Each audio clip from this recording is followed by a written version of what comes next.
ಹನುಮದ್ಭೀಮಮಧ್ವಾಂತರ್ಗತ ರಾಮಕೃಷ್ಣ ವೇದೋ ವ್ಯಾಸಾತ್ಮಕ ಲಕ್ಷ್ಮೀ ಹಯಗ್ರೀವಾಯ ನಮಃ. ಹರಿ ಓಂ ಹರಿ ಓಂ ಹರಿ ಓಂ.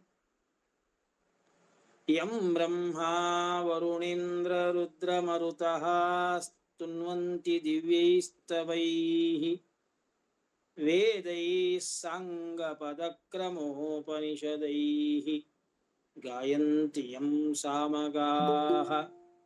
ಧ್ಯಾನಾವಸ್ಥಿತತದ್ಗತೇನ ಮನಸಾ ಪಶ್ಯಂತಿ ಯಂ ಯೋಗಿನೋ ಯಸ್ಯಾಂತಂ ನ ವಿದುಃ ಸುರಾಸುರಗಣಾಃ ದೇವಾಯ ತಸ್ಮೈ ನಮಃ. ಸೃಷ್ಟ್ಯಸ್ಥಿತ್ಯಪ್ಯಯೇಹ ನೇತಿದಿಶಿತಮೋ ಬಂಧಮೋಕ್ಷಾಶ್ಚ ಯಸ್ಮಾದಸ್ಯ ಶ್ರೀ ಬ್ರಹ್ಮರುದ್ರ ಪ್ರಭೃತಿಸುರನರದ್ವೇಷ ಶತ್ರುತ್ಮಕಸ್ಯ ವಿಷ್ಣೋ ವ್ಯಸ್ತಾಃ ಸಮಸ್ತಾಃ ಸಕಲಗುಣನಿಧಿಃ ಸರ್ವದೋಷೋ ವ್ಯಪೇತಃ ಪೂರ್ಣಾನಂದಾವ್ಯಯೋ ಯಃ ಗುರುರಪಿ ಪರಮಶ್ಚಿಂತಯೇತಂ ಮಹಾಂತಂ.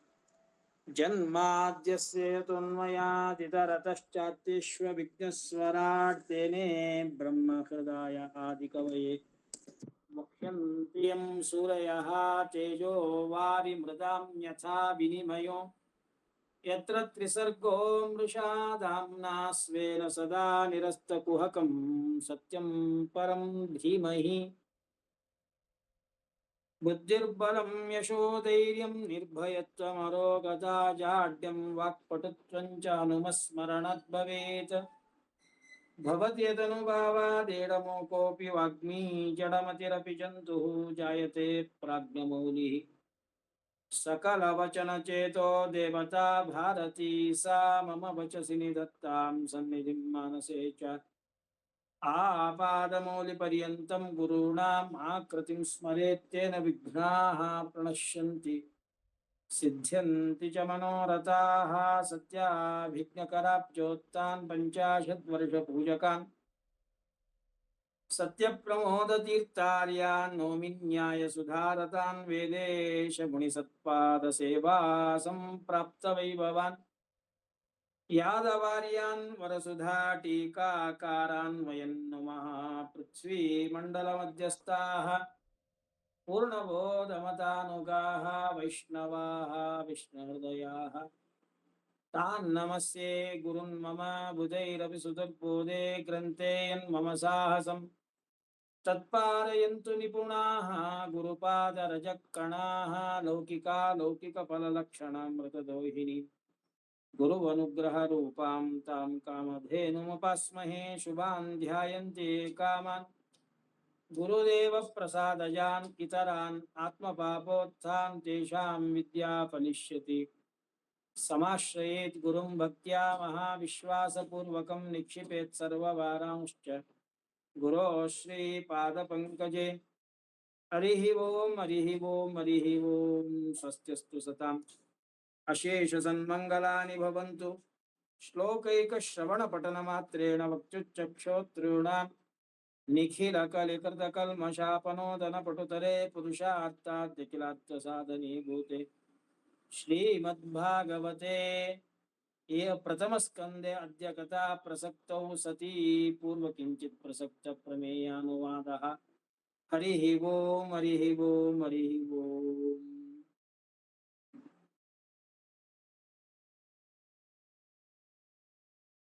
ವೇದವ್ಯಾಸದೇವರು ಶ್ರೀಮದ್ಭಾಗವತವನ್ನ ರಚನೆ ಮಾಡಿದ್ದಾರೆ. ಮೊದಲಿಗೆ ಮಂಗಲಾಚರಣೆಯನ್ನ ಮಾಡಿ ನಿರ್ದುಷ್ಟನಾದ ಗುಣಪರಿಪೂರ್ಣನಾದಂತಹ ಆ ಪರಬ್ರಹ್ಮನನ್ನ ಧ್ಯಾನ ಮಾಡಬೇಕು ಅನ್ನುವುದನ್ನ ತಿಳಿಸಿಕೊಟ್ಟಿದ್ದಾರೆ. ಅನಂತರದಲ್ಲಿ ಯಾವುದೇ ಒಂದು ಗ್ರಂಥವನ್ನ ಪ್ರಾರಂಭ ಮಾಡಬೇಕಾದ್ರೆ ಅದಕ್ಕೆ 4 ಅಂಶಗಳಿರಬೇಕು. ಅಧಿಕಾರಿ, ಫಲ, ವಿಷಯ ಇವುಗಳಿಗೆ ಯಥಾಯೋಗ್ಯವಾದ ಸಂಬಂಧ. ಇದನ್ನ ಶಾಸ್ತ್ರದಲ್ಲಿ ಅನುಬಂಧ ಚತುಷ್ಟಯಗಳು ಅಂತ ಕರೀತಾರೆ. ಯಾವುದೇ ಗ್ರಂಥಗಳನ್ನ ಪ್ರಾರಂಭ ಮಾಡಬೇಕಾದ್ರೂ ಕೂಡ ಈ 4 ಅಂಶಗಳನ್ನ ತಿಳಿದುಕೊಂಡು ಆ ಗ್ರಂಥವನ್ನ ಆರಂಭ ಮಾಡಬೇಕು ಅಂತ ಶ್ರೀಮದಾಚಾರ್ಯ. ಅಧಿಕಾರಂ ಫಲಂಚೈವ ಪ್ರತಿಪಾದ್ಯಂಚ ವಸ್ತು ಯತ್ ಸ್ಮೃತ್ವಾ ಪ್ರಾರಭತೋ ಗ್ರಂಥಂ ಕರೋತೀಶೋ ಮಹತ್ಫಲಂ. ಈ 4 ತಿಳಿದುಕೊಂಡು ಆ ಗ್ರಂಥವನ್ನ ಆರಂಭ ಮಾಡಿದ್ರೆ, ಅದರ ಪಾಠ ಪ್ರವಚನಗಳನ್ನ ಮಾಡಿದ್ರೆ ಭಗವಂತ ಭಾರೀ ಫಲವನ್ನ ಕೊಡ್ತಾನೆ. ತಿಳಿದೇ ಮಾಡೋಕ್ಕಿಂತಲೂ ತಿಳಿದು ಮಾಡಿದ್ರೆ ಅದಕ್ಕೆ ಪುಣ್ಯ ಜಾಸ್ತಿ. ಹೀಗಾಗಿ ಶ್ರೀಮದ್ ಭಾಗವತವನ್ನ ಶ್ರವಣ ಮಾಡಬೇಕಾದ್ರೆ ಈ ಶ್ರೀಮದ್ ಭಾಗವತದಲ್ಲಿ ಏನ್ ಹೇಳ್ತಾ ಇದ್ದಾರೆ, ಈ ಶ್ರೀಮದ್ ಭಾಗವತವನ್ನ ಅಧ್ಯಯನ ಮಾಡೋದಕ್ಕೆ ಯಾರು ನಿಜವಾದ ಅಧಿಕಾರಿಗಳು, ಭಾಗವತಾದಿ ಪ್ರವಚನವನ್ನ ಕೇಳೋದಕ್ಕೆ ಯಾರು ಅಧಿಕಾರಿಗಳು, ಶ್ರೀಮದ್ ಭಾಗವತವನ್ನ ಶ್ರವಣ ಮಾಡೋದ್ರಿಂದ ಏನು ಸಿಗತ್ತೆ, ಏನು ಲಾಭ, ಇವುಗಳಿಗೆ ಇರುವಂತಹ ಯಥಾಯೋಗ್ಯವಾದ ಸಂಬಂಧ ಏನು ಅನ್ನೋದನ್ನ ತಿಳಿದು ಶ್ರೀಮದ್ ಭಾಗವತವನ್ನ ಶ್ರವಣ ಮಾಡಿದ್ರೆ, ಅದಕ್ಕೆ ನಾವು ತಿಳಿಯದಲೇ ಶ್ರವಣ ಮಾಡಿದ್ರೆ ಎಷ್ಟು ಪುಣ್ಯವೋ ಅದಕ್ಕಿಂತ ಕೋಟಿ ಪಟ್ಟು ಪುಣ್ಯ ಅಧಿಕಾರಿ, ವಿಷಯ ಮತ್ತು ಫಲ ಇವುಗಳನ್ನ ತಿಳಿದುಕೊಂಡು ಈ ಯಾವ ಶ್ರೀಮದ್ ಭಾಗವತವನ್ನು ಶ್ರವಣ ಮಾಡಿದ್ರೆ ಅಷ್ಟು ಹೆಚ್ಚಿನ ಪುಣ್ಯ ಬರ್ತದೆ. ಹೀಗಾಗಿ ವೇದವ್ಯಾಸ ದೇವರು ಶ್ರೀಮದ್ ಭಾಗವತ ಈ ಭಾಗವತವನ್ನ ಶ್ರವಣ ಮಾಡೋದಕ್ಕೆ ಅಧಿಕಾರಿಗಳ್ಯಾರು, ಇದಕ್ಕೆ ಫಲ ಏನು, ಈ ಯಾವ ಶ್ರೀಮದ್ ಭಾಗವತದಲ್ಲಿ ಏನನ್ನ ಪ್ರತಿಪಾದನೆ ಮಾಡೋದಕ್ಕೆ ಹೊರಟಿದೆ, ಇವನ್ನೆಲ್ಲವನ್ನು ಕೂಡ ಈ ಶ್ಲೋಕದಲ್ಲಿ ತಿಳಿಸಿಕೊಡ್ತಾ ಇದ್ದಾರೆ. ಧರ್ಮ ಪ್ರೋಜ್ಜಿತ ಕೈತವೋತ್ರ ಪರಮಃ ನಿರ್ಮತ್ಸರಣಾಂ ಸತಾಂ ವೇದ್ಯಂ ವಾಸ್ತವಮತ್ರ ವಸ್ತು ಶಿವದಂ ತಾಪತ್ರಯೋನ್ಮೂಲನಂ. ಶ್ರೀಮದ್ಭಾಗವತೆ ಮಹಾಮುನಿಕೃತೆ ಕಿಂ ವಾ ಪರೇರೀಶ್ವರಃ ಸದ್ಯೋ ಹೃದ್ಯತಿ ಅವೃದ್ಯತೇತ್ರ ಕೃತಿಭಿಃ ಶುಶ್ರೂಷಿಭಿಸ್ತಕ್ಷಣಾತ್. ಅಧಿಕಾರಿ, ವಿಷಯ ಮತ್ತು ಪ್ರಯೋಜನ ಈ 3 ಅಂಶಗಳನ್ನ ಈ ಯಾವ ಶ್ಲೋಕದಲ್ಲಿ ವೇದವ್ಯಾಸ ದೇವರು ನಮಗೆ ತಿಳಿಸಿಕೊಡ್ತಾ ಇದ್ದಾರೆ. ಮೊದಲಿಗೆ ಈ ಯಾವ ಶ್ರೀಮದ್ ಭಾಗವತಕ್ಕೆ ಅಧಿಕಾರಿ ಯಾರು? ನಾವು ಅನ್ಕೊಂಡ್ಬಿಟ್ಟಿರ್ತೀವಿ ನಾವೇ ನಿಜವಾದ ಅಧಿಕಾರಿಗಳು, ಭಾಗವತವನ್ನ ಹೇಳೋದಕ್ಕಾಗ್ಲಿ ಕೇಳೋದಕ್ಕಾಗ್ಲಿ ನಮ್ಮನ್ನ ಬಿಟ್ಟು ಇನ್ಯಾರು ಅಧಿಕಾರಿಗಳಿದ್ದಾರೆ? ನಾವು ಸ್ನಾನ, ಸಂಧ್ಯಾ ವಂದನೆ, ಜಪ, ತಪ, ಹೋಮ, ಹವನ, ಏಕಾದಶಿ, ಉಪವಾಸ, ಚಾತುರ್ಮಾಸ್ಯ, ಅನೇಕ ವ್ರತ ನಿಯಮಗಳ ಅನುಷ್ಠಾನವನ್ನ ನಾವು ಮಾಡುತ್ತೀವಿ. ಹೀಗಿದ್ಮೇಲೆ ನಾವೇ ನಿಜವಾಗಿಯೂ ಕೂಡ ಶ್ರೀಮದ್ ಭಾಗವತವನ್ನ ಕೇಳೋದಕ್ಕೆ ಅಧಿಕಾರಿಗಳು, ಅಥವಾ ನಾವೇ ಶ್ರೀಮದ್ ಭಾಗವತವನ್ನ ಹೇಳೋದಕ್ಕೆ ನಿಜವಾದ ಅಧಿಕಾರಿಗಳು ಅಂತ ನಾವು ತಿಳಿದಿರ್ತೀವಿ. ಆದರೆ ಭಾಗವತ ಹೇಳುತ್ತದೆ, ವೇದವ್ಯಾಸ ದೇವರು ತಿಳಿಸ್ತಾರೆ, ಈ ಶ್ರೀಮದ್ ಭಾಗವತವನ್ನ ಅಧ್ಯಯನ ಮಾಡುವುದಕ್ಕಾಗಿ ಶ್ರೀಮದ್ ಭಾಗವತವನ್ನ ಶ್ರವಣ ಮಾಡೋದಕ್ಕೆ ಯಾರು ಅಧಿಕಾರಿಗಳು ಅಂತಂದ್ರೆ ನಿರ್ಮತ್ಸರಾಣಾಂ ಸತಾಂ ವೇದ್ಯಂ. ಯಾರು ಸಜ್ಜನರಿದ್ದಾರೆ ಅವರು ಶ್ರೀಮದ್ ಭಾಗವತವನ್ನ ಓದೋದಕ್ಕೆ ಅಧಿಕಾರಿಗಳು. ಶ್ರೀಮದ್ ಭಾಗವತವನ್ನ ಶ್ರವಣ ಮಾಡೋದಕ್ಕೆ ನಿಜವಾದ ಅಧಿಕಾರಿಗಳು ಸಜ್ಜನರು.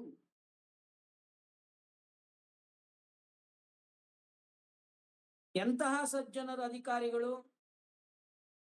ನಿರ್ಮತ್ಸರಾಣಾಂ ಸತಾಂ ವೇದ್ಯಂ. ಯಾರಿಗೆ ಮಾತ್ಸರ್ಯ ಇಲ್ಲ, ಬೇರೆಯವರನ್ನ ನೋಡಿ ಅಸೂಯೆಯನ್ನ ಯಾರು ಪಡೋದಿಲ್ಲ, ಅಂತಹ ಸಜ್ಜನರು ಅವರು ಶ್ರೀಮದ್ ಭಾಗವತವನ್ನ ಅಧ್ಯಯನ ಮಾಡೋದಕ್ಕೆ ಅಧಿಕಾರಿಗಳು. ಸ್ನಾನ, ಸಂಧ್ಯಾವನ್ನೇ, ಜಪ, ತಪ, ಹೋಮ, ಹವನ ಇವನ್ನೆಲ್ಲವನ್ನೂ ಮಾಡ್ತಾ ಇದ್ದರೂ ಜೊತೆಯಲ್ಲಿ ಯಾರ ಬಗ್ಗೆಯೂ ಕೂಡ ನಮಗೆ ಅಸೂಯೆ ಇರಬಾರದು. ಯಾರನ್ನೂ ನೋಡಿ ನಾವು ಅಸಹನೆಯನ್ನ ಪಟ್ಕೊಳ್ಬಾರದು, ಯಾರಲ್ಲಿಯೂ ಮಾತ್ಸರ್ಯ ಮಾಡಬಾರದು. ಹೀಗೆ ಇರುವಂತಹ ಸಾತ್ವಿಕನಾದ ವ್ಯಕ್ತಿ ಶ್ರೀಮದ್ ಭಾಗವತವನ್ನ ಅಧ್ಯಯನ ಮಾಡೋದಕ್ಕೆ ಅಧಿಕಾರಿ. ಸೋತ್ತಮೇಶು ಸರ್ವದಾ ಮಾತ್ಸರ್ಯಂ ಯಹ ನ ಕ್ರಿಯತೆ ಸಹ ಅಧಿಕಾರಿ. ಯಾದವಾರ್ಯರು ಇಲ್ಲಿ ಒಂದು ವಿಶೇಷ ಅಂಶವನ್ನ ತಿಳಿಸಿಕೊಡ್ತಾರೆ. ಮಾತ್ಸರ್ಯ ಇಲ್ಲದೆ ಇರುವಂತಹ ಸಾತ್ವಿಕನಾದ ವ್ಯಕ್ತಿ ಶ್ರೀಮದ್ ಭಾಗವತವನ್ನ ಅಧ್ಯಯನ ಮಾಡಬೇಕು ಅಂತಂದ್ರೆ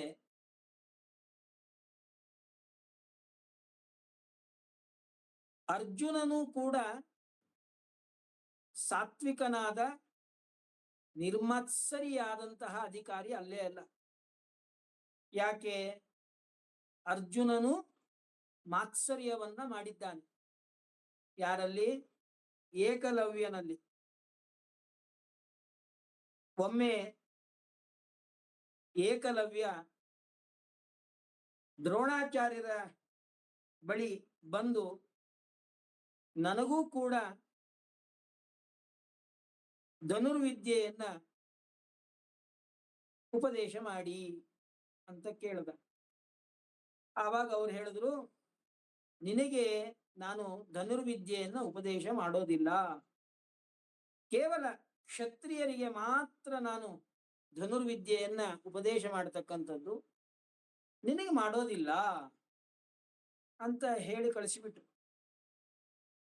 ಸರಿ, ಏಕಲವ್ಯ ಅರಣ್ಯಕ್ಕೆ ಬಂದು ದ್ರೋಣಾಚಾರ್ಯರ ಒಂದು ಪ್ರತಿಮೆಯನ್ನ ನಿರ್ಮಾಣ ಮಾಡಿ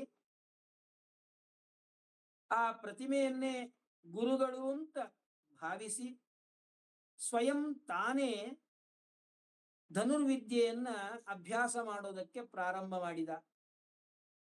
ಧನುರ್ವಿದ್ಯೆಯಲ್ಲಿ ಪಾರಂಗತನಾದ. ಒಮ್ಮೆ ದ್ರೋಣಾಚಾರ್ಯರು ತಮ್ಮ ಎಲ್ಲ ಶಿಷ್ಯರನ್ನ ಕರೆದುಕೊಂಡು ಜೊತೆಯಲ್ಲಿ ಅರ್ಜುನನನ್ನು ಕರೆದುಕೊಂಡು ಅರಣ್ಯಕ್ಕೆ ಹೋಗಿದ್ದಾರೆ. ಅಲ್ಲಿ ವಿಚಿತ್ರವಾದ ಶಬ್ದ, ನಾಯಿ ಬೊಗಳುವಂತಹ ಶಬ್ದ. ಜೋರಾಗಿ ನಾಯಿ ಬೊಗಳುತ್ತಾನೆ ಇದೆ.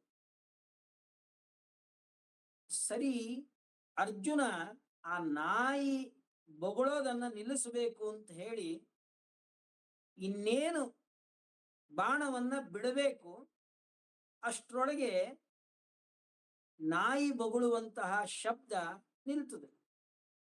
ಬಹಳ ಆಶ್ಚರ್ಯ ಆಯ್ತು ಅರ್ಜುನನಿಗೆ. ನಾಯಿ ಇಷ್ಟೊತ್ತ ತನಕ ಬೊಗಳುತ್ತಾ ಇತ್ತು, ಈಗ ಬೊಗಳುತ್ತಾ ಇಲ್ಲ, ನೋಡೋಣ ಅಂತ ಹೇಳಿ ಎಲ್ಲರೂ ಕೂಡ ಸ್ವಲ್ಪ ದೂರ ಪ್ರಯಾಣವನ್ನು ಮಾಡಿದ್ದಾರೆ. ಅಲ್ಲಿ ಒಂದು ನಾಯಿ ಬಾಯಿಗೆ ಬಾಣಗಳೆಲ್ಲವೂ ಕೂಡ ತುಂಬಿದೆ, ಬೊಗಳೋದಿಕ್ಕೆ ಆಗ್ತಾ ಇಲ್ಲ ಅದಕ್ಕೆ. ಅಲ್ಲಿ ಯಾರೂ ಕಾಣಿಸ್ತಾ ಇಲ್ಲ.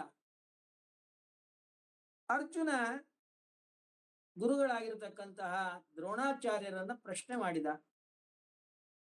ಇಷ್ಟು ಅದ್ಭುತವಾಗಿರತಕ್ಕಂತಹ ಕಲೆ ನನ್ನನ್ನ ಹೊರತುಪಡಿಸಿ ಬೇರೆಯವರಿಗೆ ಯಾರಿಗೂ ಗೊತ್ತಿಲ್ಲ. ಶಬ್ದವೇದಿ ವಿದ್ಯಾ, ಶಬ್ದ ಎಟ್ಲ ಕಡೆಯಿಂದ ಬರ್ತದೆಯೋ ಆ ದಿಕ್ಕಿಗೆ ಗುರಿ ಮಾಡಿ ಬಾಣವನ್ನ ಪ್ರಯೋಗ ಮಾಡತಕ್ಕಂಥದ್ದು. ಈ ವಿದ್ಯೆಯನ್ನ ನನಗೊಬ್ಬನಿಗೆ ನೀವು ಹೇಳಿಕೊಟ್ಟಿದ್ದೀರಿ. ಆದರೆ ಬೇರೆ ಒಬ್ಬ ವ್ಯಕ್ತಿ ಶಬ್ದವೇದಿ ವಿದ್ಯೆಯನ್ನ ಬಳಸಿಕೊಂಡು ಈ ನಾಯಿಯ ಬಾಯಿಯನ್ನ ಮುಚ್ಚಿದ್ದಾನೆ. ಅವನು ಯಾರು? ನಾನು ನೋಡ್ಬೇಕು. ಹುಡ್ಕೊಂಡು ಹೊರಟಿದ್ದಾನೆ. ಸ್ವಲ್ಪ ದೂರ ಹೋದ್ರೆ ಒಬ್ಬ ವ್ಯಾಧ ಒಂದು ಪ್ರತಿಮೆಯ ಮುಂದೆ ತಾನು ನಿರಂತರವಾಗಿ ಶಸ್ತ್ರಾಭ್ಯಾಸವನ್ನ ಮಾಡ್ತಾ ಇದ್ದಾನೆ. ಹತ್ರ ಹೋದ್ರು ಇವರೆಲ್ಲ ನೋಡಿದ್ದಾರೆ. ಏಕಲವ್ಯ ದ್ರೋಣಾಚಾರ್ಯರ ಪ್ರತಿಮೆಯನ್ನ ಮಾಡಿಕೊಂಡು ಮುಂದೆ ಅಭ್ಯಾಸವನ್ನ ಮಾಡ್ತಾ ಇದ್ದಾನೆ. ದ್ರೋಣಾಚಾರ್ಯರನ್ನ ನೋಡಿದ ಏಕಲವ್ಯ, ನಮಸ್ಕಾರವನ್ನ ಮಾಡಿದ. ಗುರುಗಳೇ, ನೀವು ನನಗೆ ಈ ಯಾವ ಧನುರ್ವಿದ್ಯೆಯನ್ನ ಅನುಗ್ರಹ ಮಾಡಿದ್ದೀರಿ. ಶಬ್ದವೇದಿ ವಿದ್ಯೆಯನ್ನ ನಿಮ್ಮ ಅನುಗ್ರಹದಿಂದ ನಾನು ಕಲಿತಿದ್ದೇನೆ. ನಾನೇ ಆ ನಾಯಿಯ ಶಬ್ದವನ್ನ ಕಡಿಮೆ ಮಾಡೋದಕ್ಕಾಗಿ, ಆ ನಾಯಿ ಶಬ್ದ ಮಾಡದೇ ಇರೋ ಹಾಗೆ ಮಾಡೋದಕ್ಕಾಗಿ ನಾನು ಬಾಣಗಳನ್ನ ಪ್ರಯೋಗ ಮಾಡಿದೆ. ನನ್ನ ಶಸ್ತ್ರ ಅಸ್ತ್ರಗಳ ಅಧ್ಯಯನಕ್ಕೆ ಬಹಳ ವಿಘ್ನವಾಗ್ತಾ ಇತ್ತು, ಅದಕ್ಕಾಗಿ ನಾನು ಆ ರೀತಿಯಾಗಿ ಮಾಡಿದೆ. ಬಹಳ ಆಶ್ಚರ್ಯವಾಗ್ತದೆ. ದ್ರೋಣಾಚಾರ್ಯರು ಅರ್ಜುನನಿಗೆ ಒಂದು ಮಾತನ್ನು ಹೇಳಿರ್ತಾರೆ. ಇಡೀ ವಿಶ್ವದಲ್ಲಿ ನಿನ್ನಂತಹ ಧನುರ್ವಿದ್ಯೆಯನ್ನ ಕಲಿತಂತಹ ವ್ಯಕ್ತಿ ಮತ್ತೊಬ್ಬ ಇಲ್ಲದ ಹಾಗೆ ನಾನು ಮಾಡ್ತೀನಿ. ಪಾರ್ಥ ಏವ ಧನುರ್ಧರಃ. ಈಗೇನಾಗೋಯ್ತು? ಪಾರ್ಥನಿಗಿಂತಲೂ ಅರ್ಜುನನಿಗಿಂತಲೂ ಹೆಚ್ಚು ಧನುರ್ವಿದ್ಯೆಯನ್ನ ಏಕಲವ್ಯ ಸಂಪಾದನೆ ಮಾಡಿಬಿಟ್ಟಿದ್ದಾನೆ. ಅರ್ಜುನನ ಮನಸ್ಸಿನಲ್ಲಿ ತಳಮಳ ಪ್ರಾರಂಭವಾಯಿತು. ಮಾತ್ಸರ್ಯ ಬಂತು. ಗುರುಗಳೇ, ನನಗಿಂತಲೂ ಹೆಚ್ಚು ಅವನಿಗೆ ನಿಮ್ಮ ಅನುಗ್ರಹದಿಂದ ಧನುರ್ವಿದ್ಯೆ ಬಂದಿದೆ. ಶಬ್ದವೇದಿ ವಿದ್ಯೆಯನ್ನ ಅವನು ಕಲಿತಿದ್ದಾನೆ. ನನಗಿಂತಲೂ ಹೆಚ್ಚು ಅವನಿಗೆ ಧನುರ್ವಿದ್ಯೆಯನ್ನ ನೀವು ಪರೋಕ್ಷವಾಗಿ ಉಪದೇಶವನ್ನ ಮಾಡದ ಹಾಗೆ ಆಯ್ತು. ಏನಾದ್ರು ಮಾಡಿ ಅನುಗ್ರಹವನ್ನ ಮಾಡಬೇಕು ಅಂತ ಹೇಳಿದಾಗ ದ್ರೋಣಾಚಾರ್ಯರು ಒಂದು ಉಪಾಯವನ್ನ ಮಾಡ್ತಾರೆ. ಏಕಲವ್ಯ, ನಾನು ಸಾಕ್ಷಾತ್ತಾಗಿ ನಿನಗೆ ಪಾಠ ಹೇಳಲಿ ಅಥವಾ ಪರಂಪರೆಯ ನನ್ನ ಮೂರ್ತಿಯನ್ನ ಇಟ್ಟುಕೊಂಡು ನೀನು ಶಾಸ್ತ್ರವನ್ನ ಧನುರ್ವಿದ್ಯೆಯನ್ನ ಅಧ್ಯಯನ ಮಾಡಿದರೂ ಕೂಡ ನೀನು ನನ್ನ ಶಿಷ್ಯನೇ. ಹೌದು ಸ್ವಾಮಿ ಅಂತ ಅಂದ. ಹಾಗಾದ್ರೆ ನನಗೆ ನೀನು ಗುರು ಕಾಣಿಕೆಯನ್ನ ಕೊಡಬೇಕು. ಏನ್ ಗುರು ಕಾಣಿಕೆಯನ್ನ ಕೊಡ್ಬೇಕು? ನಾನ್ ಕೇಳಿದ್ ಕೊಡ್ತೀಯಾ? ಏಕಲವ್ಯ ಹೇಳ್ತಾನೆ, ನೀವೇನ್ ಕೇಳ್ತೀರೋ ಅದನ್ನು ಕೊಡ್ತೀನಿ. ನನ್ನ ಪ್ರಾಣವನ್ನೇ ಬೇಕಾದ್ರೆ ಕೊಡ್ತೀನಿ. ಅದಕ್ಕೆ ದ್ರೋಣಾಚಾರ್ಯ ಹೇಳಿದ್ರು, ಪ್ರಾಣ ಬೇಡ, ನಿನ್ನ ಬಲಗೈಯ ಹೆಬ್ಬೆರಳನ್ನ ಕತ್ತರಿಸಿ ನನಗೆ ಗುರು ಕಾಣಿಕೆಯಾಗಿ ಕೊಡು. ಹಾಗೆ ಆಗಲಿ ಅಂದ್ರೆ ಏನು ವಿಚಾರ ಮಾಡಿಲ್ಲ. ತಕ್ಷಣ ತಾನು ಹೆಬ್ಬೆರಳನ್ನ ಕತ್ತರಿಸಿದ, ಗುರುಗಳಿಗೆ ಗುರು ಕಾಣಿಕೆಯಾಗಿ ಕೊಟ್ಟ. ಆವಾಗಿನಿಂದ ಏಕಲವ್ಯನ ಧನುಸ್ಸಿನಿಂದ ಹೊರಡುವಂತಹ ಬಾಣಗಳ ವೇಗ ಕಡಿಮೆ ಆಯಿತು. ಪಾರ್ಥ ಏವ ಧನುರ್ಧರಃ. ಇಲ್ಲಿ ಅರ್ಜುನ ಇಂದ್ರನೇ ಅರ್ಜುನನಾಗಿ ಅವತಾರವನ್ನ ಮಾಡಿದ್ದಾನೆ. ಸ್ವಯಂ ದೇವತೆ, ಸಾತ್ವಿಕರಲ್ಲಿ ಸಾತ್ವಿಕರು ದೇವತೆಗಳು. ಇಂತಹ ಪರಮ ಸಾತ್ವಿಕನಾಗಿರತಕ್ಕಂತಹ ಅರ್ಜುನ ಏಕಲವ್ಯನಲ್ಲಿ ಮಾತ್ಸರ್ಯವನ್ನ ಮಾಡಿದ್ನಲ್ಲ. ಇವನು ಶಾಸ್ತ್ರದ ಅಧ್ಯಯನಕ್ಕೆ ಅಥವಾ ಗೀತೆಯ ಉಪದೇಶವನ್ನ ಪಡೆಯೋದಕ್ಕೆ, ಭಾಗವತಾದಿ ಸಚ್ಚಾಸ್ತ್ರಗಳ ಅಧ್ಯಯನಕ್ಕೆ ಇವನು ಅಧಿಕಾರಿ ಹೇಗೆ? ಅಥವಾ ಇದರಂತೆ ಬೇರೆ ವ್ಯಕ್ತಿಗಳು ಈ ಭಾಗವತಕ್ಕೆ ಅಧಿಕಾರಿಗಳು ಹೇಗೆ? ದೇವತೆಗಳೇ ಮುಖ್ಯವಾಗಿ ಈ ಶ್ರೀಮದ್ ಭಾಗವತಕ್ಕೆ ಅಧಿಕಾರಿಗಳು. ಅದರಲ್ಲಿಯೂ ಕೂಡ ದೇವತೋತ್ತಮನಾಗಿರ್ತಕ್ಕಂತಹ ಇಂದ್ರ ಮುಖ್ಯ ಅಧಿಕಾರಿ. ಅವನೇ ಅರ್ಜುನನಾಗಿ ಅವತಾರವನ್ನ ಮಾಡಿದಾಗ ಮಾತ್ಸರ್ಯವನ್ನ ಮಾಡಿದ್ದು ಕಂಡಿದೆ. ಹೀಗಾಗಿ ನಿರ್ಮತ್ಸರಾಣಾಂ ಸತಾಂ, ಯಾರು ಮಾತ್ಸರ್ಯ ಇಲ್ಲವೋ ಅಂತಹ ಸಾತ್ವಿಕರು, ಅಂತಹ ದೇವತೆಗಳು ಈ ಯಾವ ಶ್ರೀಮದ್ ಭಾಗವತಕ್ಕೆ ನಿಜವಾದ ಅಧಿಕಾರಿಗಳು ಅಂತ ಹೇಳಿದ್ರೆ ಅರ್ಜುನನು ಇದಕ್ಕೆ ಅಧಿಕಾರಿ ಅಲ್ಲ ಅಂತ ಹೇಳ್ದಂಗಾಯ್ತಲ್ಲ. ಅಂತಂದ್ರೆ ಅದಕ್ಕೆ ಯಾದವಾರ್ಯರು ಉತ್ತರವನ್ನ ಕೊಡ್ತಾರೆ, ಮಾತ್ಸರ್ಯ ಮಾಡೋ ತಪ್ಪು ಇಲ್ಲ ಅಂತಲ್ಲ. ಆದ್ರೆ ಯಾರಲ್ಲಿ ಮಾತ್ಸರ್ಯ ಮಾಡೋದು ತಪ್ಪು, ಯಾರಲ್ಲಿ ಮಾತ್ಸರ್ಯ ಮಾಡೋದು ಯೋಗ್ಯ, ಅದನ್ನ ತಿಳಿದುಕೊಂಡು ಮಾಡಬೇಕು ಅಂತ. ಸಜ್ಜನರಲ್ಲಿ, ಸಾತ್ವಿಕರಲ್ಲಿ, ನಮಗಿಂತಲೂ ಉತ್ತಮರಾದಂತಹ ವ್ಯಕ್ತಿಗಳಲ್ಲಿ ಎಂದೆಂದೆಂದೆಂದಿಗೂ ಮಾತ್ಸರ್ಯವನ್ನ ಮಾಡಬಾರ್ದು. ಮಾತ್ಸರ್ಯವನ್ನ ಮಾಡಿದ್ರೆ ನಾವು ಮಾಡಿದ ಅಲ್ಪ ಸ್ವಲ್ಪ ಪುಣ್ಯವೂ ನಶಿಸಿ ಹೋಗ್ತದೆ, ಹಾಳಾಗಿ ಹೋಗ್ತದೆ. ಯಾರು ಅಧಮರಿದ್ದಾರೆ, ತಮೋಯೋಗ್ಯರಿದ್ದಾರೆ, ಯಾರು ಭಗವದ್ವೇಷಿಗಳಿದ್ದಾರೆ, ಅವರಲ್ಲಿ ಮಾತ್ಸರ್ಯವನ್ನ ಮಾಡಲೇಬೇಕು ಅಂತ ಶಾಸ್ತ್ರವು ಹೇಳಿ. ಈಗ ಅರ್ಜುನ ಯಾರಲ್ಲಿ ಮಾತ್ಸರ್ಯವನ್ನ ಮಾಡಿದ? ತನಗಿಂತಲೂ ಉತ್ತಮರಾದ ಭೀಮಾದಿಗಳಲ್ಲಿ ಎಂದೆಂದಿಗೂ ಮಾತ್ಸರ್ಯವನ್ನ ಮಾಡಲಿಲ್ಲ. ತನಗಿಂತಲೂ ಅಧಮರಾದಂತಹ ಸಾತ್ವಿಕರಾದ ನಕುಲ ಸಹದೇವಾದಿಗಳಲ್ಲಿ ಎಂದೆಂದಿಗೂ ಮಾತ್ಸರ್ಯವನ್ನ ಮಾಡಲಿಲ್ಲ. ಹಾಗಾದ್ರೆ ಯಾರಲ್ಲಿ ಮಾತ್ಸರ್ಯವನ್ನ ಮಾಡಿದ? ಯಾರು ತಮೋಯೋಗ್ಯನಾಗಿದ್ದಾನೆಯೋ ಅಂತಹ ಏಕಲವ್ಯನಲ್ಲಿ ಮಾತ್ಸರ್ಯವನ್ನ ಮಾಡಿದ. ಈ ಮಾತ್ಸರ್ಯ ದೋಷ ಅಂತ ಆಗೋದಿಲ್ಲ. ಹೀಗಾಗಿ ಅರ್ಜುನ ಇವನು ಸಾತ್ವಿಕನಾಗಿದ್ದಾನೆ. ಅಷ್ಟೇ ಅಲ್ಲದೆ ಉತ್ತಮ ದೇವತೆಗಳಲ್ಲಿ ಉತ್ತಮನಾದಂತಹ ದೇವೇಂದ್ರನ ಅವತಾರನಾದುದರಿಂದ ಅಂತಹ ದೇವತೋತ್ತಮನಾಗಿರ್ತಕ್ಕಂತಹ ಅರ್ಜುನನಿಗೆ ಈ ಯಾವ ಶ್ರೀಮದ್ ಭಾಗವತದಲ್ಲಿ ಮುಖ್ಯವಾದ ಅಧಿಕಾರ ಇದೆ. ಅದನ್ನು ನಾವು ಸರಿಯಾಗಿ ತಿಳಿದುಕೊಳ್ಬೇಕು. ಸೋತ್ತಮೇಶು ಸರ್ವತಾ ಮಾತ್ಸರ್ಯಂ ಯಹ ನ ಕ್ರಿಯತೆ ಸಹ ಅಧಿಕಾರಿ. ತಮಗಿಂತಲೂ ಉತ್ತಮರಲ್ಲಿ, ಜ್ಞಾನಿಗಳಲ್ಲಿ ಯಾರು ಮಾತ್ಸರ್ಯವನ್ನ ಮಾಡೋದಿಲ್ಲ ಅವರು ಈ ಯಾವ ಶ್ರೀಮದ್ ಭಾಗವತವನ್ನ ಅಧ್ಯಯನ ಮಾಡೋದಕ್ಕೆ ಅಧಿಕಾರಿಗಳು. ಸರಿ, ಯಾರು ಸಜ್ಜನರು? ಎಲ್ಲರೂ ವೇಷವನ್ನ ಹಾಕೊಂಡ್ಬಿಟ್ಟಿರ್ತಾರೆ, ಎಲ್ಲರೂ ಗಡ್ಡವನ್ನ ಬಿಟ್ಟಿರ್ತಾರೆ, ಬೇರೆ ಬೇರೆ ಸಾಧುಗಳ ವೇಷವನ್ನ ಹಾಕಿಕೊಂಡಿರ್ತಾರೆ. ಅವ್ರನ್ನ ನೋಡಿದಾಗ ನಮಗೇನ್ ಅನ್ಸುತ್ತೆ? ನಮಗೆ ಅವರು ಸಾಧುಗಳು ಅಂತ ಅನ್ಸುತ್ತೆ. ಬಾಬಾಗಳೆಲ್ಲರೂ ಕೂಡ ಸಾಧುಗಳು ಅಂತ ಕರಿತೀವಿ. ಹಾಗಾದ್ರೆ ಅವರು ನಿಜವಾದ ಅಧಿಕಾರಿಗಳ? ಅಲ್ಲ ಅಂತದೆ ಭಾಗವತ.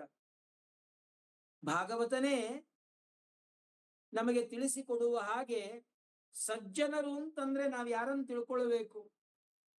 ತಿತಿಕ್ಷವಃ ಕಾರುಣಿಕಾಃ ಸುಹೃದಃ ಸರ್ವದೇಹಿನಾಂ ಅಜಾತ ಶತ್ರವಃ ಶಾಂತಾಃ ಸಾಧವಃ ಸಾಧುಭೂಷಣಾಃ.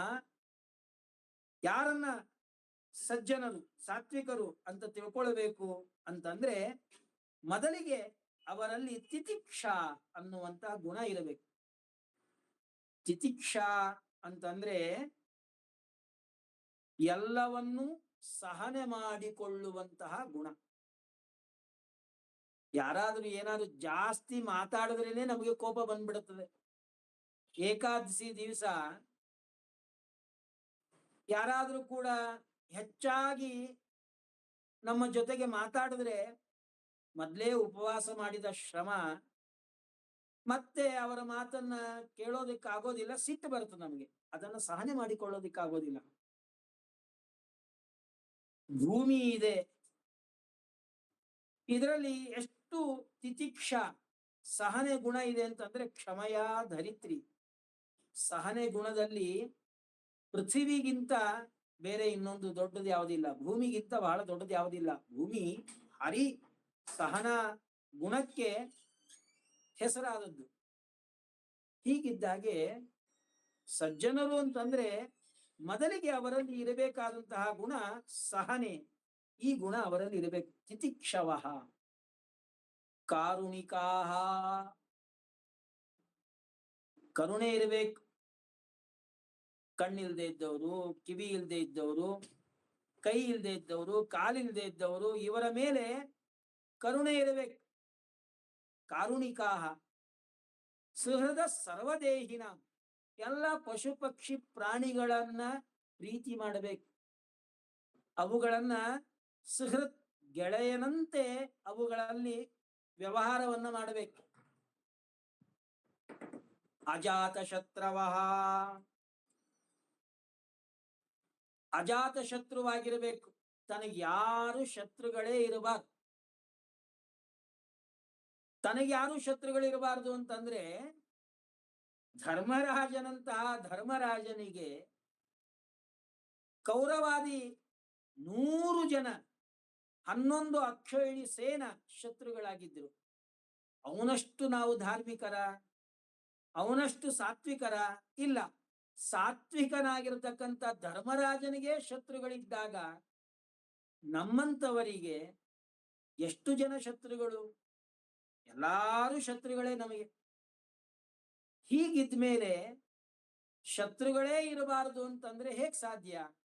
ಅದಕ್ಕೆ ಅಜಾತ ಶತ್ರವಃ ಅಂತಂದ್ರೆ ಶತ್ರುಗಳೇ ಇರಬಾರದು ಅಂತ ಅರ್ಥ ಅಲ್ಲ, ತಾನು ಯಾರನ್ನೂ ಶತ್ರುಗಳು ಅಂತ ನೋಡಬಾರದು ಅಂತ. ತನಗೆ ಯಾರಲ್ಲಿಯೂ ಶತ್ರು ಭಾವನೆ ಇರಬಾರದು. ಧರ್ಮರಾಜನನ್ನ ದುರ್ಯೋಧನಾದಿಗಳೆಲ್ಲರೂ ಕೂಡ ದ್ವೇಷ ಮಾಡಿದ್ರು, ಧರ್ಮರಾಜ ಮಾತ್ರ ತಾನು ಯಾರನ್ನೂ ದ್ವೇಷ ಮಾಡ್ತಿರ್ಲಿಲ್ಲ. ಹೀಗಾಗಿ ಅವನು ಅಜಾತ ಶತ್ರು. ಅಜಾತ ಶತ್ರವಃ ಶಾಂತಾಹ, ಶಾಂತ ಸ್ವಭಾವ. ಏನಾದ್ರು ಮಾತಾಡಿಸಿದ್ರೆ ಕೋಪಕ್ಕೆ ಬರಬಾರ್ದು, ಶಾಂತ ಸ್ವಭಾವ ಉಳ್ಳವರಾಗಿರಬೇಕು. ಸಾಧವ ಸಾಧುಭೂಷಣ, ಇವರನ್ನ ಸಾತ್ವಿಕರು ಸಜ್ಜನರು ಅಂತ ಕರೀತಾರೆ. ಮೈ ಅನನ್ಯೇನ ಭಾವೇನ ಭಕ್ತಿಂ ಕುರುವಂತಿಯೇ ದೃಢಾಂ. ಕೃಷ್ಣ ಪರಮಾತ್ಮ ಗೀತೆಯಲ್ಲಿ ಹೇಳ್ತಾನೆ, ಯಾರನ್ನ ಸಾತ್ವಿಕರು ಅಂತ ತಿಳ್ಕೊಳ್ಬೇಕು? ಯಾರು ಯಾವಾಗಲೂ ಕೂಡ ನನ್ನನ್ನೇ ಸ್ಮರಣೆ ಮಾಡ್ತಾರೆ. ಕಷ್ಟವಾಗಲಿ ಸುಖವಾಗಲಿ ಬಹು ದುಃಖವಾಗಲಿ ಸಖನೀನಾಗಿರು ಪಾಂಡುರಂಗ. ಏನೇ ಕಷ್ಟ ಬರಲಿ, ಏನೇ ಸುಖ ಬರಲಿ, ಯಾವಾಗ್ಯೂ ಕೂಡ ಭಗವಂತನನ್ನೇ ಸ್ಮರಣೆ ಮಾಡ್ತಾ ಇರ್ತಾರಲ್ಲ, ಅವರು ಸಾತ್ವಿಕರು, ಅವರು ಸಜ್ಜನರು.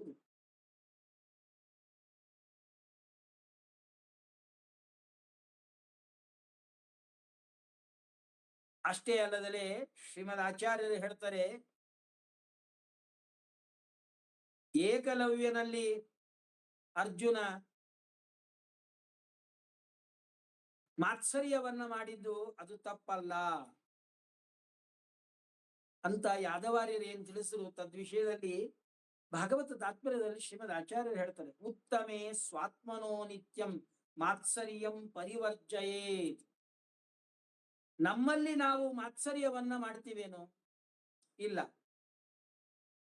ಬೇರೆಯವ್ರ ಕಂಡ್ರೆ ನಮಗಾಗೋದಿಲ್ಲ, ಆದ್ರೆ ನಮ್ಮನ್ ಕಂಡ್ರೆ ನಮಗಾಗೋದಿಲ್ಲ ಅಂತಿಲ್ಲ. ಎಷ್ಟೇ ಆದ್ರೂ ನಮ್ಮನ್ನ ನಾವು ಒಪ್ಪಿಟ್ಕೊಳ್ತೀವಿ, ನಮ್ಮವರನ್ನ ನಾವು ಒಪ್ಪಿಟ್ಕೊಳ್ತೀವಿ. ನಮ್ಮವರಲ್ಲಿ ನಾವು ಮಾತ್ಸರ್ಯವನ್ನ ಮಾಡೋದಿಲ್ಲ. ಹಾಗಿದ್ದ ಹಾಗೆ ಉತ್ತಮೇ ಸ್ವಾತ್ಮನೋ ನಿತ್ಯಂ ಮಾತ್ಸರ್ಯಂ ಪರಿವರ್ಜಯೇತ್. ನಮ್ಮಲ್ಲಿ ನಾವು ಹೇಗೆ ಮಾತ್ಸರ್ಯವನ್ನ ಮಾಡೋದಿಲ್ಲ, ಹಾಗೆ ನಮಗಿಂತಲೂ ಉತ್ತಮರಾದವರಲ್ಲಿ ಎಂದಿಗೂ ಮಾತ್ಸರ್ಯವನ್ನ ಮಾಡಬಾರದು.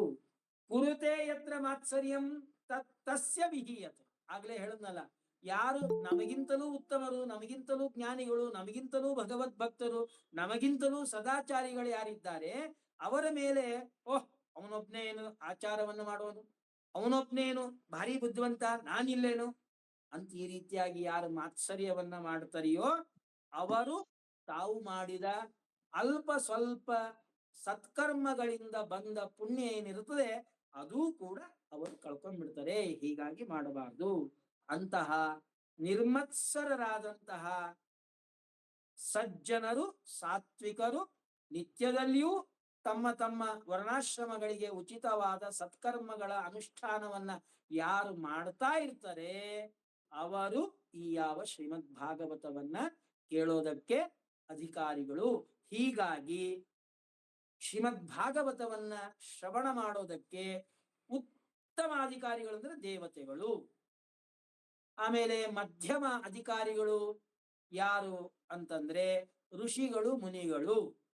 ಅಧಮಾಧಿಕಾರಿಗಳು ಯಾರು ಅಂತಂದ್ರೆ ಯಾರು ತಮ್ಮ ತಮ್ಮ ವರ್ಣಾಶ್ರಮಗಳಿಗೆ ಉಚಿತವಾದ ಸತ್ಕರ್ಮಗಳನ್ನ ಅನುಷ್ಠಾನ ಮಾಡ್ತಾ ತಮಗಿಂತಲೂ ಉತ್ತಮರಲ್ಲಿ ಮಾತ್ಸರ್ಯಾದಿಗಳನ್ನ ಮಾಡೋದಿಲ್ಲ ಅಂತಹ ಸಾತ್ವಿಕರಾದ ಮನುಷ್ಯರು, ಮನುಷ್ಯೋತ್ತಮರು ಈ ಯಾವ ಶ್ರೀಮದ್ ಭಾಗವತವನ್ನ ಕೇಳೋದಕ್ಕೆ ಅಧಿಕಾರಿಗಳು. ಹಾಗಾದ್ರೆ ನಾವೆಲ್ಲ ಶ್ರೀಮದ್ ಭಾಗವತವನ್ನು ಕೇಳಲೇಬಾರ್ದೇನು ಅಂತಂದ್ರೆ ಕೇಳಬಾರದು ಅಂತ ಅಲ್ಲ, ಕೇಳಿದ್ರೆ ಸರಿಯಾಗಿ ಕೇಳಿದ್ರೆ ಉತ್ತಮ ಅಧಿಕಾರಿಗಳು ಕೇಳಿದ್ರೆ ಅವ್ರಿಗೆ ಎಷ್ಟು ಫಲ ಸಿಗ್ತದೆ ಅಷ್ಟು ಫಲ ನಮಗೆ ಸಿಗೋದಿಲ್ಲ.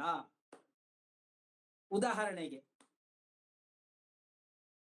ನಿಜವಾಗಿಯೂ ಕೂಡ ದೇವರನ್ನ, ಭಗವಂತನನ್ನ ಪೂಜೆ ಮಾಡತಕ್ಕಂಥವ್ರು ಯಾರು?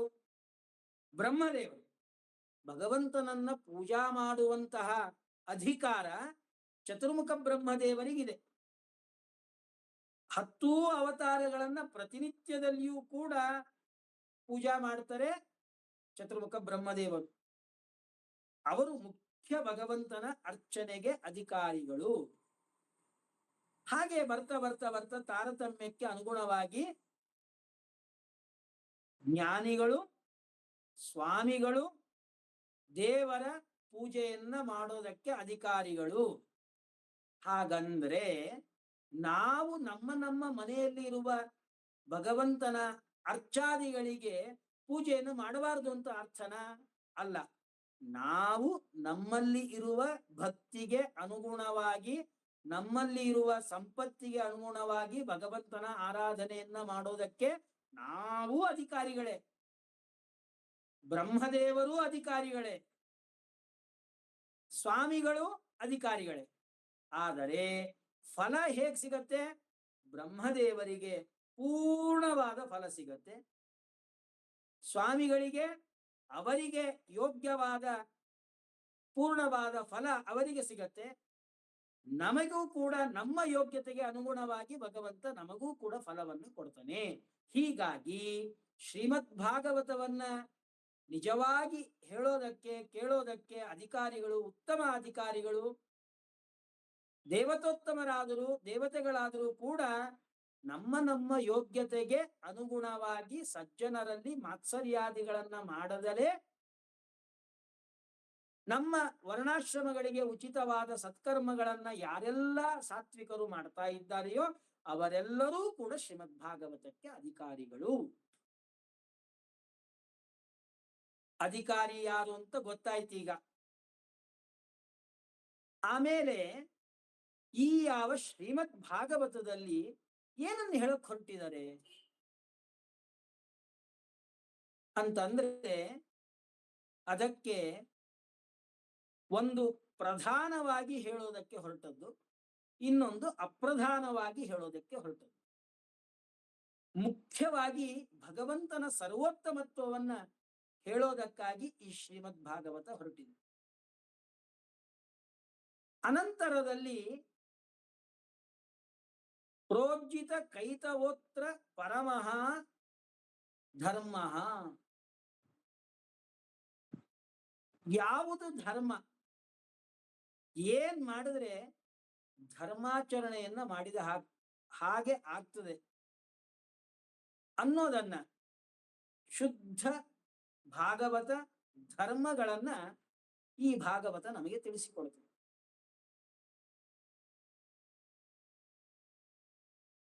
ಧರ್ಮಗಳ ಬಗ್ಗೆ ನಮಗೆ ಶ್ರೀಮದ್ ಭಾಗವತ ತಿಳಿಸ್ಕೊಡೋದಕ್ಕೆ ಹೊರಟಿದೆ. ಅದರಂತೆ ಮುಖ್ಯವಾಗಿ ಭಗವಂತನ ಸರ್ವೋತ್ತಮತ್ವವನ್ನು ತಿಳಿಸಿಕೊಡುತ್ತೆ. ಹಾಗಾದ್ರೆ ಶ್ರೀಮದ್ ಭಾಗವತ ತಿಳಿಸಿಕೊಡೋದಕ್ಕೆ ಹೊರಟದ್ದು ಎರಡು. ಒಂದು ಅಮುಖ್ಯವಾಗಿ ಭಾಗವತ ಧರ್ಮಗಳು, ಇನ್ನೊಂದು ಪ್ರಧಾನವಾಗಿ ಮುಖ್ಯವಾಗಿ ಭಗವಂತನ ಸರ್ವೋತ್ತಮತ್ವ. ಅದನ್ನೇ ವೇದವ್ಯಾಸದೇವರು ಹೇಳ್ತಾರೆ, ಧರ್ಮ ಪ್ರೋಜ್ಜಿತ ಕೈತವೋತ್ರ ಪರಮಃ. ಅತ್ರ ಪ್ರೋಜ್ಜಿತ ಕೈತವಃ ಪರಮಃ ಧರ್ಮ. ಉತ್ತಮವಾದ ಧರ್ಮ ಯಾವುದು ಅಂತಂದ್ರೆ ಪ್ರೋಜ್ಜಿತ ಕೈತವಃ ಧರ್ಮ. ಪ್ರೋಜ್ಜಿತ ಕೈತವಃ ಧರ್ಮ ಇದು ಹೇಗಿರಬೇಕು ಅಂತಂದ್ರೆ ಅದಕ್ಕೆ ವೇದವ್ಯಾಸದೇವರು ಹೇಳ್ತಾರೆ, ಪ್ರೋಜ್ಜಿತ ಕೈತವಃ ಲೋಕೆ ಯಥಾ ಮನಸಿ ಅನ್ಯತ್ ಅನುಸಂಧಾಯ ಅನ್ಯತ್ ಕರೋತಿ ತಥಾ ಮನಸಿ ಸ್ವರ್ಗಾದಿ ಫಲಂ ಉದ್ದಿಶ್ಯ ಭಗವದ್ ಗುಣೋಪಾಸನಂ ನ ಕಾರ್ಯಂ ಕಿಂತು ಫಲಾಪೇಕ್ಷಾಂ ಅಕೃತ್ವ ಪರಮಃ ಪರಃ ಪರಮಾತ್ಮ ಮೀಯತೆ ಜ್ಞಾಯತೆ ಕರ್ತೃತ್ವೇನ ಯತ್ರ ಸಹ ಪರಮಃ. ಅಂತಹ ಧರ್ಮಗಳನ್ನ ಶ್ರೀಮದ್ ಭಾಗವತ ಹೇಳಿಕೊಟ್ಟಿದೆ. ಜಗತ್ತಿನಲ್ಲಿ ಜನರ ಸ್ವಭಾವ ಹೇಗಿರ್ತದೆ ಅಂತಂದ್ರೆ, ಮನಸ್ಸಿನಲ್ಲಿ ಏನೋ ಇಟ್ಕೊಂಡಿರ್ತಾರೆ, ಮಾಡೋದನ್ನ ಏನೋ ಮಾಡ್ತಾರೆ. ಈ ದುರ್ಜನರ ಸ್ವಭಾವನೆ ಹಾಗೆ. ಮನಸ್ಸೇಕಂ ವಚಸ್ಸೇಕಂ ಕರ್ಮಣ್ಯೇಕಂ ದುರಾತ್ಮನಃ. ಅದರಂತೆ ಸಜ್ಜನರ ಸ್ವಭಾವನು ಹಾಗೆ ಅಂತೆ. ಮನಸ್ಸೇಕಂ ವಚಸ್ಸೇಕಂ ಕರ್ಮಣ್ಯೇಕಂ ಮಹಾತ್ಮನಃ. ಆದ್ರೆ ಆ ರಾಗದಲ್ಲಿ ವ್ಯತ್ಯಾಸ. ರಾಗ ವ್ಯತ್ಯಾಸ ಆಯ್ತು ಅಂದ್ರೆ ಆ ಅರ್ಥದಲ್ಲಿ ವ್ಯತ್ಯಾಸ ಬರ್ತದೆ. ನೋಡ್ರಿ, ಮಾತೊಂದು, ಮನಸ್ಸೊಂದು, ಕೆಲಸನೇ ಮತ್ತೊಂದು. ಮನಸ್ಸೊಂದು ಅಂದ್ರೆ ಮನಸ್ಸಿನಲ್ಲಿ ವಿಚಾರ ಮಾಡೋದೇ ಬೇರೆ, ಮಾತಾಡೋದೇ ಬೇರೆ. ಮನಸ್ಸಿನಲ್ಲಿ ಏನ್ ವಿಚಾರ ಮಾಡಿರ್ತಾನೆ, ಇವನಿಗೆ ಉಪಕಾರ ಮಾಡಬಾರದು ಅಂತ ಮನಸ್ಸಿನಲ್ಲಿ ವಿಚಾರ ಮಾಡಿರ್ತಾನೆ. ಮಾತಾಡಬೇಕಾದಾಗ ಅದಕ್ಕೇನ್ರಿ ಮಾಡೋಣ, ನಾವಿದ್ದೇವೆ ಅಂತ ಮಾತಿನಲ್ಲಿ ಉಪಕಾರ ಮಾಡುವ ಮಾತುಗಳನ್ನ ಆಡ್ತಾನೆ. ಮನಸ್ಸಿನಲ್ಲಿ ಏನಿದೆ, ನಿಜವಾಗಿಯೂ ಇವನಿಗೆ ಉಪಕಾರವನ್ನ ಮಾಡಬಾರದು ಅಂತ ಮನಸ್ಸಿನಲ್ಲಿದೆ. ಮಾತಾಡೋದನ್ನ ಏನ್ ಮಾತಾಡ್ತಾನೆ, ಉಪಕಾರ ಮಾಡುವ ಹಾಗೆ ಮಾತನಾಡ್ತಾನೆ. ಆದ್ರೆ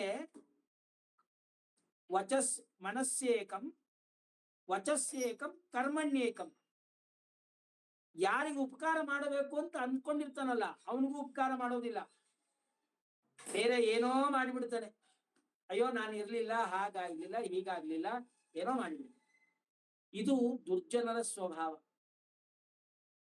ಸಜ್ಜನರ ಸ್ವಭಾವ ಹೇಗಿರುತ್ತದೆ ಅಂತಂದ್ರೆ, ಮನಸ್ಸೇಕಂ ವಚಸ್ಸೇಕಂ ಕರ್ಮಣ್ಯೇಕಂ. ಮನಸ್ಸಿನಲ್ಲಿ ಹೇಗೆ ವಿಚಾರ ಮಾಡ್ತಾರೆಯೋ ಹಾಗೆ ಮಾತನಾಡ್ತಾರೆ, ಹೇಗೆ ಮಾತಾಡ್ತಾರೆಯೋ ಹಾಗೆ ನಡ್ಕೊಳ್ತಾರೆ. ಇದು ಸಜ್ಜನರ ಸ್ವಭಾವ. ಜಗತ್ತಿನಲ್ಲಿ ಬಹುಮಟ್ಟಿಗೆ ಮನಸ್ಸಿನಲ್ಲಿ ವಿಚಾರ ಮಾಡೋದು ಒಂದು, ಕೆಲಸ ಮಾಡೋದೇ ಮತ್ತೊಂದು. ಹಾಗೆ ಮಾಡೋದೇನಿದೆಯಲ್ಲ, ಇದು ಕೈತವ, ಕಿತವ, ವಂಚನೆ. ಈ ರೀತಿಯಾಗಿ ನಾವು ಧರ್ಮ ಕಾರ್ಯಗಳನ್ನ ಮಾಡಬೇಕಾದಾಗ, ಸ್ನಾನ, ಸಂಧ್ಯಾವನ್ನೇ, ಜಪ, ತಪ, ಪೂಜಾ ದಾನ ಧರ್ಮಾದಿಗಳು ಮಾಡಬೇಕಾದಾಗ ಆ ದಾನ ಧರ್ಮಾದಿ ಸತ್ಕರ್ಮಗಳು ಧರ್ಮಾಚರಣೆಯನ್ನ ಮಾಡಬೇಕಾದಾಗ ಏನಿರಬಾರ್ದು? ವಂಚನೆ ಬುದ್ಧಿ ಇರಬಾರದು. ಅಂದ್ರೆ ಮನಸ್ಸಿನಲ್ಲಿ ಒಂದು ಉದ್ದೇಶ ಮಾಡಿಕೊಂಡು ಕ್ರಿಯೆಯನ್ನ ಮತ್ತೊಂದು ರೀತಿಯಾಗಿ ಮಾಡಬಾರ್ದು. ಮನಸ್ಸಿನಲ್ಲಿ ಏನು ಉದ್ದೇಶ ಇದೆ? ಸ್ವರ್ಗ ಬೇಕು ಅಂತ ಅಪೇಕ್ಷೆ ಇದೆ, ಸ್ವರ್ಗಾದಿ ಫಲಗಳು ಬೇಕು ಅಂತ ಅಪೇಕ್ಷೆ ಇಟ್ಟುಕೊಂಡು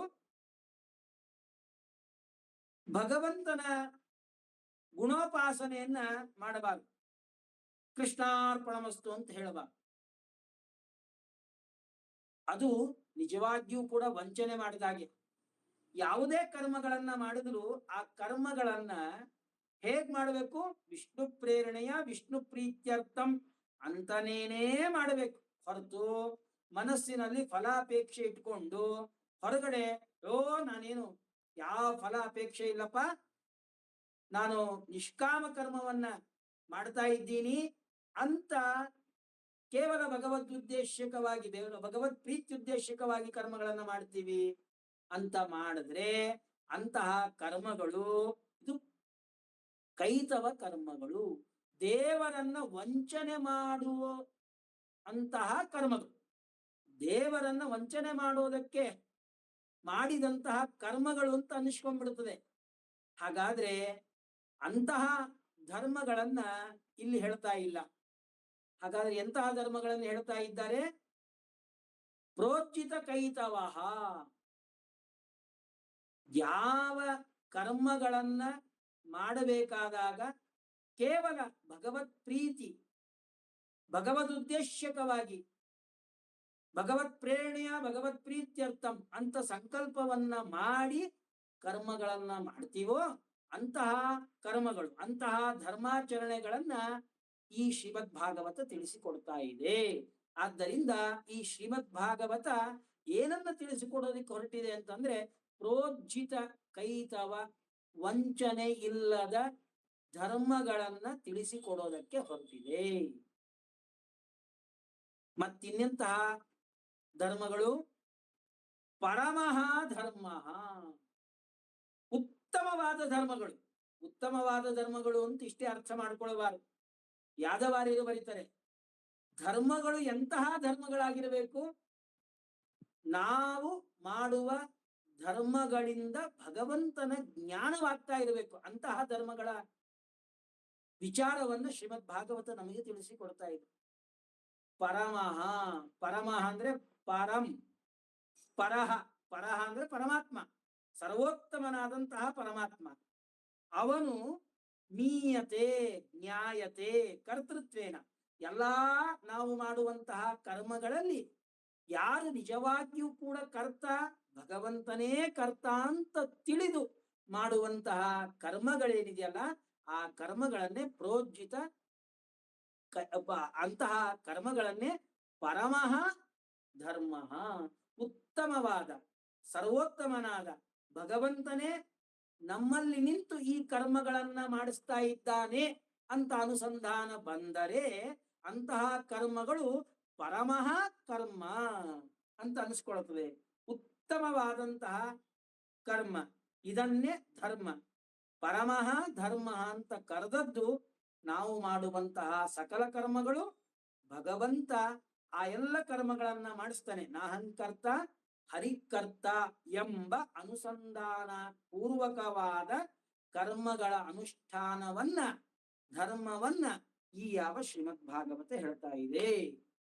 ಭಗವತಃ ಸ್ವತಂತ್ರ. ಹಾಗಾದ್ರೆ ನಾವೇನ್ ಕರ್ಮಗಳನ್ನ ಮಾಡೋದೇ ಇಲ್ಲೇನು? ನಾವೇನ್ ಧರ್ಮಗಳನ್ನ ಮಾಡೋದೇ ಇಲ್ಲೇನು? ಮಾಡ್ತೀವಿ.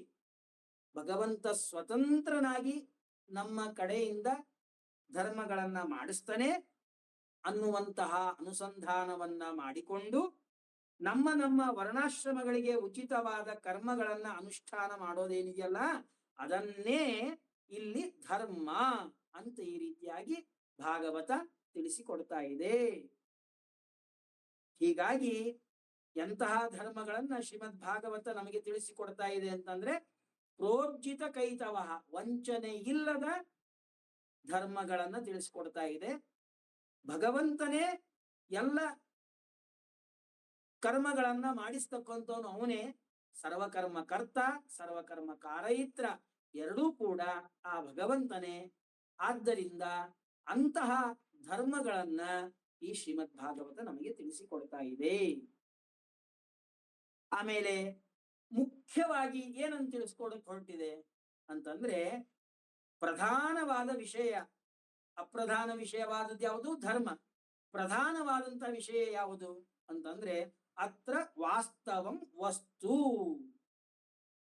ಈ ಯಾವ ಶ್ರೀಮದ್ ಭಾಗವತದಲ್ಲಿ ವಸ್ತು ಅವನನ್ನ ತಿಳಿಸಿಕೊಡೋದಕ್ಕೆ ಹೊರಟಿದೆ. ಎಂತಹ ವಸ್ತು? ವಾಸ್ತವಂ ವಸ್ತು. ವಸ್ತು ವಸ್ತು ಅನ್ನೋ ಶಬ್ದಕ್ಕೆ ಭಗವಂತ ಅಂತ ಅರ್ಥ. ಎಂತಹ ಭಗವಂತನನ್ನ ವಸ್ತು ಅಂತ ಕರೀತಾರೆ? ವಾಸ್ತವಂ. ಅದಕ್ಕೆ ಶ್ರೀಮದ್ ಆಚಾರ್ಯರು ಭಾಗವತ ತಾತ್ಪರ್ಯದಲ್ಲಿ ಹೇಳ್ತಾರೆ, ನಿತ್ಯ ನಿರಸ್ತ ದೋಷ ಗುಣ ಪರಿಪೂರ್ಣಂ ವಾಸ್ತವಂ. ಭಗವಂತ ನಿತ್ಯದಲ್ಲಿಯೂ ನಿರಸ್ತ ಸಮಸ್ತ ದೋಷನಾಗಿದ್ದಾನೆ, ಗುಣ ಪರಿಪೂರ್ಣನಾಗಿದ್ದಾನೆ. ಸರ್ವದೋಷ ದೂರ, ಗುಣ ಪರಿಪೂರ್ಣ. ಹೀಗಾಗಿ ಆ ಭಗವಂತನನ್ನ ಏನಂತ ಕರೀತಾರೆ? ವಾಸ್ತವ ಅಂತ ಕರೀತಾರೆ. ನಿತ್ಯ ಸಂಹಿತ ಅನ್ನುವಂತಹ ಒಂದು ಗ್ರಂಥ, ಆ ಪ್ರಮಾಣ ಗ್ರಂಥವನ್ನ ಉದಾಹರಣೆ ಮಾಡಿ ಭಗವಂತನನ್ನ ವಾಸ್ತವ ಅಂತ ಯಾಕೆ ಕರೀತಾರೆ ಅನ್ನೋದನ್ನ ಶ್ರೀಮದ್ ಆಚಾರ್ಯರು ಭಾಗವತ ತಾತ್ಪರ್ಯದಲ್ಲಿ ತಿಳಿಸಿಕೊಡ್ತಾರೆ. ನಿರಸ್ತಾಖಿಲ ದೋಷಂ ಯತ್ ಆನಂದಾದಿ ಮಹಾಗುಣಂ. ಯಾವ ವಸ್ತು ನಿತ್ಯದಲ್ಲಿಯೂ ಯಾವ ದೋಷಗಳು ಇಲ್ಲವೋ, ಸಮಸ್ತ ಗುಣ ಪರಿಪೂರ್ಣವಾಗಿದೆಯೋ, ಅನಂತ ಕಲ್ಯಾಣ ಗುಣ ಪರಿಪೂರ್ಣವಾಗಿದೆಯೋ, ಸರ್ವದಾ ಪರಮಂ ಬ್ರಹ್ಮ. ಆದ್ದರಿಂದ ಆ ಪರಬ್ರಹ್ಮನನ್ನ ವಾಸ್ತವಂ ಈಯತೆ, ವಾಸ್ತವ ವಾಸ್ತವ ಅಂತ ಕರೀತಾರೆ. ಹಾಗಾದ್ರೆ ವಾಸ್ತವಂ ವಸ್ತು ವೇದ್ಯಂ. ಯಾವುದನ್ನ ತಿಳಿಸೋದಕ್ಕೆ ಶ್ರೀಮದ್ ಭಾಗವತ ಹೊರಟಿದೆ? ಯಾರು ನಿತ್ಯದಲ್ಲಿಯೂ ನಿರಸ್ತ ಸಮಸ್ತ ದೋಷನಾಗಿದ್ದಾನೆ, ಸಕಲ ಕಲ್ಯಾಣ ಗುಣ ಪರಿಪೂರ್ಣನಾಗಿದ್ದಾನೆ, ಅಂತಹ ವಾಸ್ತವ ಎಂದು ಕರೆಸಿಕೊಳ್ಳುವಂತಹ ಆ ಪರಬ್ರಹ್ಮನನ್ನ ತಿಳಿಸಿಕೊಡೋದಕ್ಕೆ ಈ ಯಾವ ಶ್ರೀಮದ್ ಭಾಗವತ ಹೊರಟಿದೆ. ಸರಿ, ಅವನನ್ನ ವಸ್ತು ಅಂತ ಯಾಕೆ ಕರೀತಾರೆ ಅಂತಂದ್ರೆ, ಅದಕ್ಕೆ ಶ್ರೀಮದ್ ಆಚಾರ್ಯ ಹೇಳ್ತಾರೆ, ಸರ್ವತ್ರ ವ್ಯಾಪ್ತತ್ವಾತ್ ವಸ್ತು ವಾಸುದೇವ. ಎಲ್ಲ ಕಡೆ ಯಾರು ಇದ್ದಾನೆಯೋ ಅವನನ್ನ ವಸ್ತು ವಸ್ತು ಅಂತ ಕರೀತಾರೆ. ವಸನಾತ್ ವಾಸುದೇವೋಸಿ ವಾಸುತಂತ್ರೇ ಜಗತ್ರಯಂ ಸರ್ವಭೂತ ನಿವಾಸೋಸಿ ವಾಸುದೇವ ನಮೋಸ್ತುತೆ. ವಸನಾತ್ ವಾಸುದೇವ ಅಸಿ. ಎಲ್ಲ ಕಡೆ ವಾಸ ಮಾಡೋಣದರಿಂದ ಅವನನ್ನ ವಾಸುದೇವ ಅಂತ ಕರೀತಾರೆ. ಶ್ರೀಮದ್ ಆಚಾರ್ಯರು ಭಾಗವತ ತಾತ್ಪರ್ಯದಲ್ಲಿ ಹೇಳ್ತಾರೆ, ವಸನಾತ್ ವಾಸನಾತ್ ವಸ್ತು.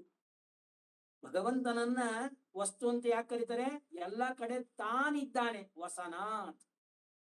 ಬರೀ ತಾನಿದ್ದದ್ದಕ್ಕಾಗಿ ವಸ್ತು ಅಲ್ಲ, ಬೇರೆಯವರು ಇರೋದಕ್ಕೆ ಅವಕಾಶ ಮಾಡಿಕೊಟ್ಟಿದ್ದಾನೆ. ಬೇರೆಯವರನ್ನ ಎಲ್ಲ ಕಡೆ ವಾಸ ಮಾಡೋ ಹಾಗೆ ಮಾಡಿದ್ದಾನೆ. ಹೀಗಾಗಿಯೂ ಕೂಡ ಭಗವಂತ ವಸ್ತು.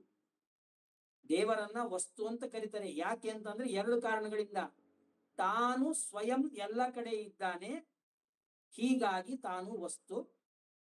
ಜನರನ್ನ ಎಲ್ಲಾ ಕಡೆ ಇರೋ ಹಾಗೆ ಮಾಡಿದ್ದಾನೆ, ಹೀಗಾಗಿಯೂ ಕೂಡ ಭಗವಂತ ವಸ್ತು ಅಂತ ಕರೀತಾರೆ. ವಸನಾತ್ ವಾಸನಾತ್ ವಸ್ತು. ಅಲ್ರಿ, ಎಲ್ಲಾ ಕಡೆ ಹೇಗಿರೋಕ್ ಸಾಧ್ಯ ರೀ ದೇವರು ಅಂತಂದ್ರೆ, ಅದಕ್ಕೆ ಹೇಳ್ತಾರೆ ನಿತ್ಯ ಅಪ್ರತಿಹತಂ ಯತಃ. ಅವನಿಗೆ ಅಪ್ರತಿಹತ, ಅವನು ಪ್ರತಿಹತಿ ಅನ್ನೋದೇ ಇಲ್ಲ.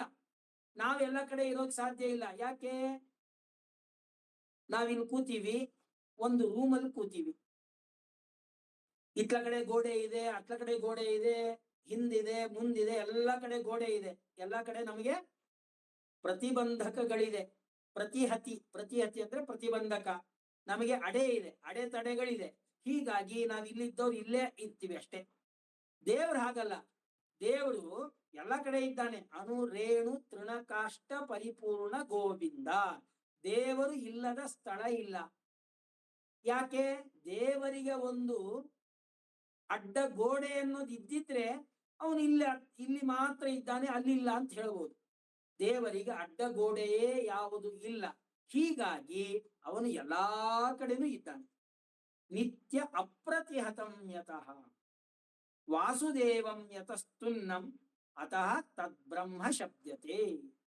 ಸಮಸ್ತವಾದ ಜಗತ್ತು ಆ ಭಗವಂತನಿಂದ ವ್ಯಾಪ್ತವಾಗಿ ಇದೆ. ಹೀಗಾಗಿ ಆ ಪರಬ್ರಹ್ಮನನ್ನ ಏನಂತ ಕರೀತಾರೆ? ವಸ್ತು ಅಂತ ಕರೀತಾರೆ. ಹಾಗಾದ್ರೆ ವಾಸ್ತವಂ ವಸ್ತು ಶಿವದಂ ಅಲ್ಲ, ವಾಸ್ತವಂ ವಸ್ತು ವೇದ್ಯಂ. ಈ ಯಾವ ಶ್ರೀಮದ್ ಭಾಗವತ ಯಾರನ್ನ ತಿಳಿಸಿಕೊಡೋದಕ್ಕೆ ಹೊರಟಿದೆ? ಯಾರು ನಿರ್ದುಷ್ಟ ಜ್ಞಾನಾನಂದ ಸ್ವರೂಪನಾಗಿದ್ದಾನೆ ಅಂತಹ ವಾಸ್ತವ ಎಂದು ಕರೆಸಿಕೊಳ್ಳುವ, ಸರ್ವತ್ರ ವ್ಯಾಪ್ತನಾದುದರಿಂದ ಎಲ್ಲರ ವಾಸಕ್ಕೂ ಕಲ್ಪನೆಯನ್ನ ಮಾಡಿಕೊಟ್ಟು ಸ್ವಯಂ ತಾನು ಎಲ್ಲ ಕಡೆಯಲ್ಲಿಯೂ ವಾಸ ಮಾಡುವುದರಿಂದ ವಸ್ತು ಎಂದು ಕರೆಸಿಕೊಳ್ಳುವ ಆ ಪರಬ್ರಹ್ಮನನ್ನ ತಿಳಿಸಿಕೊಡೋದಕ್ಕಾಗಿ ಶ್ರೀಮದ್ ಭಾಗವತ ಮುಖ್ಯವಾಗಿ ಪ್ರಧಾನವಾಗಿ ಹೊರಟಿದೆ.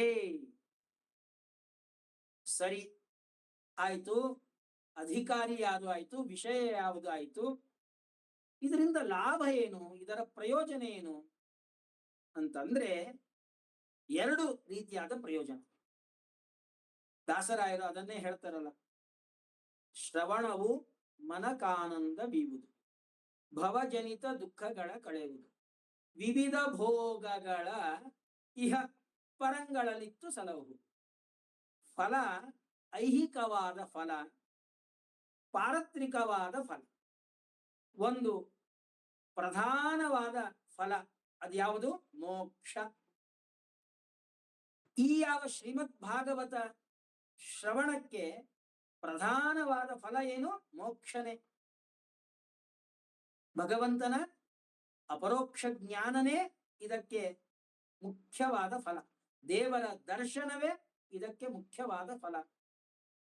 ಅಪ್ರಧಾನವಾದ, ಅಮುಖ್ಯವಾದ, ನಾವು ಬದುಕಿರಬೇಕಾದಾಗಲೇ ಸಿಗುವಂತಹ ಫಲ ಯಾವುದು ಅಂತಂದ್ರೆ ಆಧ್ಯಾತ್ಮಿಕ, ಆದಿದೈವಿಕ, ಆದಿ ಭೌತಿಕವಾದ ತಾಪತ್ರಯಗಳ ಪರಿಹಾರ. ಇದೇ ಫಲ.